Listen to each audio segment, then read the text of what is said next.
Part 3. The virus, the Navy ship, and the small island. Or how does the pandemic consolidate empire and militarism? The history of quarantine and the global spread of disease are linked to the history of trade, modernity, and colonialism. The risk of disease and contamination stood at the center of imperialism, slavery, and colonization. On this map, you can see what is called the Colombian Exchange. This exchange refers to the circulation of both products and diseases that came with the advent of European colonization of the globe. Reference to the slave trade is missing on this map. Where the circulation of disease was oftentimes considered a part of the risky business of maritime trade, according to Europeans, the ship as a carrier of disease sometimes became a deliberate strategy of colonizers. A prominent example of these politics of contamination is the ways in which colonial officials in the Americas attempted to distribute smallpox blankets to indigenous people in the Americas. More generally, diseases brought to the Americas by European colonists contributed greatly to the ongoing genocide against indigenous peoples on this continent. As one of the earliest modes of biowarfare, contamination, shipping, and colonialism go hand in hand. Although the medical-industrial complex has armed us with various ways of combating diseases of the modern era, such as the ones listed on this map, the coronavirus shows how ships are still carriers of new pandemics. These ships are not only leisure vessels, such as cruise ships, but also the many naval ships floating around our oceans. For this section, we will explore how the contemporary oceanic spread of the coronavirus through naval ships reveals the ways in which colonialism, militarism, and racial capitalism continue to structure global relations of power. Before we continue, let me briefly provide loose working definitions of the three terms I just mentioned. First, colonialism. Colonialism is the policy or practice of acquiring full or partial political control over another country or territory, occupying it with settlers and exploiting it economically. Militarism is the belief or desire of a government or people that a country should maintain a strong military capability and be prepared to use it aggressively to defend or promote so-called national interest. And last, racial capitalism is a term that was first coined by Cedric Robinson to draw attention to the ways in which the histories and developments of racism and capitalism are inseparable. Capitalism needs the production and exploitation of racialized differences in order to operate. What Navy vessels and cruise ships hold in common is that they are chartered by governments and businesses in the world's most powerful nation-states, and that they are supported through a large network of colonized or formerly colonized small islands in the Pacific and in the Caribbean that serve as tropical backdrop, as flag state, as Professor Mawani earlier explained, and or as military base. After colonial states decimated these islands, they are now economically dependent on the presence of cruise ship passengers and sailors. In the article we've read for today's lecture, Laleh Khalili writes, "The naval ships of the world's greatest military powers today still transmit illness across the seas. The aircraft carriers Uss Theodore Roosevelt and the French Charles de Gaulle, for example, have each seen more than 650 of their sailors infected.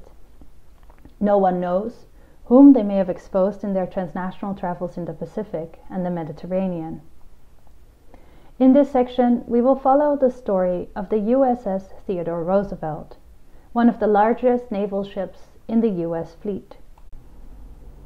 We will look at what the story can tell us about the relationship between the pandemic, the US military presence in the Pacific Ocean and on occupied small islands, and the politics of contamination and containment. On March 30, 2020, the San Francisco Chronicle broke the exclusive story of the U.S. Navy Captain Brett Crozier, who had written a letter to the U.S. Navy calling for help. The U.S. aircraft and nuclear arms carrier Uss Theodore Roosevelt had suffered an outbreak of COVID-19 among the crew of more than 4,000 sailors. Because of the urgent situation, Crozier had not gone through official channels to file his complaint and was subsequently discharged from the U.S. Navy. Crozier wrote in his letter, quote, "Removing the majority of personnel from a U.S. deployed nuclear aircraft carrier and isolating them for 2 weeks may seem like an extraordinary measure.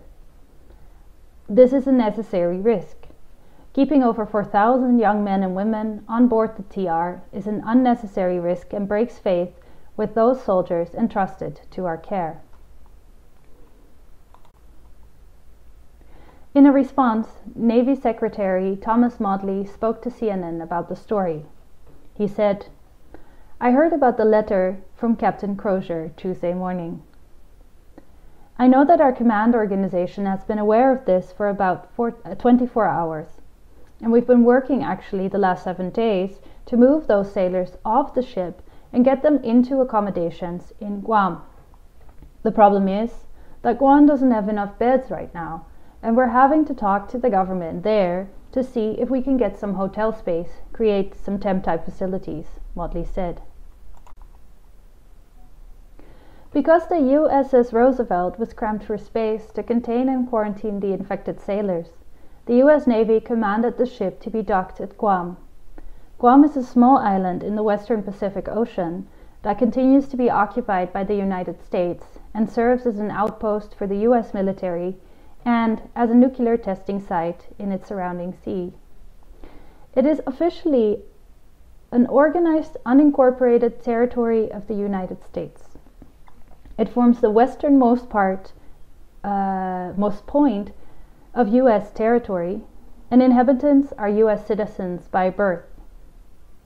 Pacific Islander scholars have shown the manifold ways in which U.S. military presence has not simply destroyed the ocean through its nuclear testing programs, but has significantly shaped indigenous military relations at the socio-economic, racial, gendered, and sexual levels.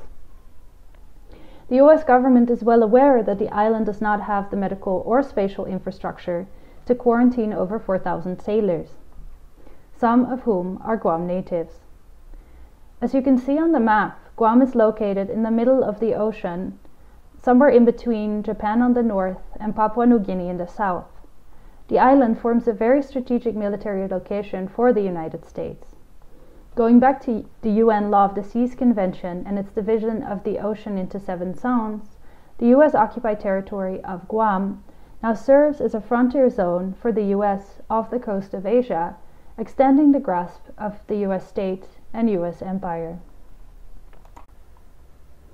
Reports on the coronavirus outbreak on one of the largest naval ships in the U.S. Navy have almost exclusively focused on the controversy over Crozier's dishonorable discharge and on the dangers faced by the soldiers remaining on the ship.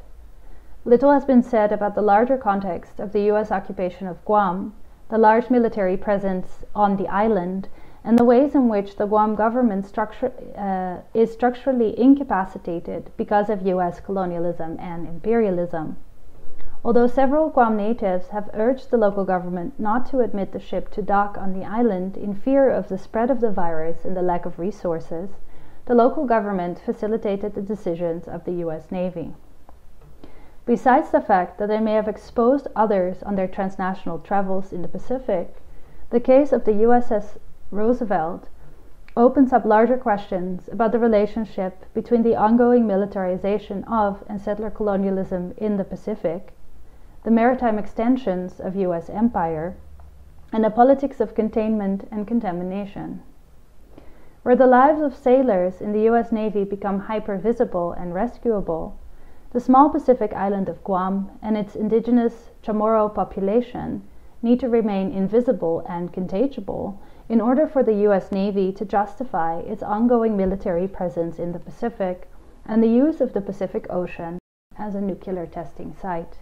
Although the USS Roosevelt's constellation of US soldiers on board undoubtedly reveals class, race, and gender distinctions within the US itself, the prioritization of US sailors over indigenous people of Guam naturalizes US imperialism and military presence in the region and consolidates the imperialists' ongoing indigenous genocide, a kind of smallpox 2.0.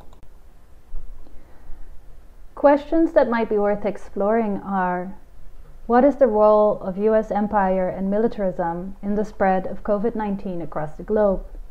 Why are small islands rendered more vulnerable to disease when it seems their oceanic locations might make it easier to lock down? What can turning to the outbreak of the coronavirus on a US naval ship teach us about US militarism, empire, colonialism, and racial capitalism? What can contemporary US military practices of disease control tell us about the global politics of the coronavirus? What is the impact of histories of colonization and imperialism on contemporary politics of contamination and containment?